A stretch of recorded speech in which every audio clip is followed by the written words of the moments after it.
બાજુમાં ઇન્ડસ્ટ્રીઝ બનાવવા દેશો? સૃષ્ટિ રો હાઉસના રહીશોનો મેયરને સવાલ. આમ આદમી પાર્ટીના નેજા હેઠળ કોસાળ સૃષ્ટિ રો હાઉસના રહીશોનો પાલિકા ખાતે મોરચો. પાલિકા ખાતે મેયરનો હુરિયો બોલાવી રહેણાંક વિસ્તારમાં ઇન્ડસ્ટ્રીઝ સામે કર્યો વિરોધ.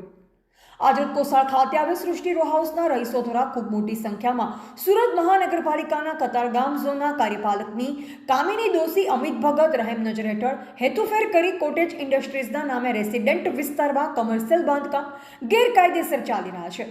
મહાનગરપાલિકા મુખ્ય કચેરી ખાતે મોરચો માંડવામાં આવ્યો. જાણવા મળતી વિગત અનુસાર કોસાળ ગામના બ્લોક નંબર 760 જેનો TP scheme number 66, TP scheme number 23, TP scheme number 70, TP scheme number 46, TP scheme number 83, TP scheme number 66 કોસાળ વરિયાઓમાં સમાવેશ થતા તેને એફપી નંબર 220 ફાળવવામાં આવ્યો છે.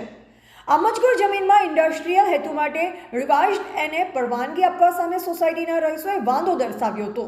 સોસાયટીના રહીશોનું કહેવું છે કે સૃષ્ટિ રો હાઉસ V12 જય રેસિડેન્ટના પ્લોટ ઓનર્સ એસોસિએશન મોજી કોસાળના બ્લોક નંબર 758/અ વાળી જમીનમાં આયોજન કરવામાં આવેલ હેતુ માટેની સૃષ્ટિ રો હાઉસ V1ના નામથી ઓળખાતી સોસાયટીના માલિક કબજેદારો છે.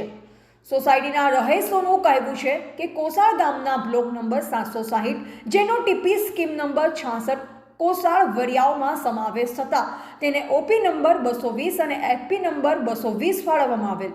જમીનમાં સ્વામિનારાયણ ડેવલપર્સ દ્વારા સજાનંદ બંગલોઝના નામથી રહેણાંકી રો હાઉસના પ્રોજેક્ટનું આયોજન કરવામાં આવેલ, જેણે સુરત મનપા કચેરી તરફથી વિકાસ પરવાનગી ટીડીઓ ડીપી નંબર 388 તારીખ 21/2/2015ના રોજ આપવામાં આવેલ. તેમજ સદર સોસાયટીમાં પાલિકા દ્વારા બિનખેતીયાને એનેની પરવાનગી આપવામાં આવેલ, પરંતુ સોસાયટીના રહીશોની જાણમાં આવ્યું કે સદરૂ જમીનમાં એને તથા રહેણાંક પરવાનગી હોવા છતાં યેનકેન પ્રકારે ઇન્ડસ્ટ્રીયલ પ્રકારનું બાંધકામ કરવાનું આયોજન કરવામાં આવી રહેલ છે. આ મુદ્દે સોસાયટીના રહીશ મહેન્દ્ર સેલિયાએ જણાવ્યું કે આ પ્રકારે રહેણાંક વિસ્તારમાં ઇન્ડસ્ટ્રીયલ બાંધકામને મંજૂરી આપવા માટે તો સોસાયટીના રહીશો અને ખાસ કરી વડીલો અને બાળકોને અસર થવાની ખાસ સંભાવના છે. બાળકોના સ્વાસ્થ્ય સાથે અભ્યાસ પર પણ આની અસર પડશે. વળી ઇન્ડસ્ટ્રીઝ આવશે તો ધ્વનિ પ્રદૂષણ, વાયુ પ્રદૂષણ તેમજ સ્વાસ્થ્ય સંબંધી પણ અનેક બીમારી આવી શકે છે. વળી આવા ઇન્ડસ્ટ્રીયલ વિસ્તારોમાં છાસવારે અપ્રિય ઘટનાઓ ઘટતી જોવા મળે છે, એટલે સુરક્ષાને લઈને પણ સવાલ ઊભા થશે. આ સમગ્ર મોરચા દરમિયાન પાલિકામાં સિક્યુરિટી સ્ટાફે પાલિકાનું મેઇન ગેટ બંધ કરી દેતા સોસાયટીના રહીશો ઉશ્કેરાઈ ગયા. તેમનું કહેવું હતું કે અમે વાદની માંગણી લઈ મેયરની રજૂઆત કરવા આવીએ છીએ, પરંતુ સિક્યુરિટી સ્ટાફે તેમને અટકાવતા રહીશોએ ખૂબ જ ઉગ્ર સુરે મેયર માવાણીનો પાલિકા કેમ્પસમાં ઝૂરિયો બોલાવ્યો હતો. સોસાયટીની મહિલાઓ પણ હાથમાં પ્લેકાર્ડ લઈ વિરોધ પ્રદર્શિત કરતા જોવા મળ્યા, જેમાં લખ્યું હતું, હે મેયર, તમે તમારા ઘરની બાજુમાં ઇન્ડસ્ટ્રીઝ ચાલુ કરવા દેશો?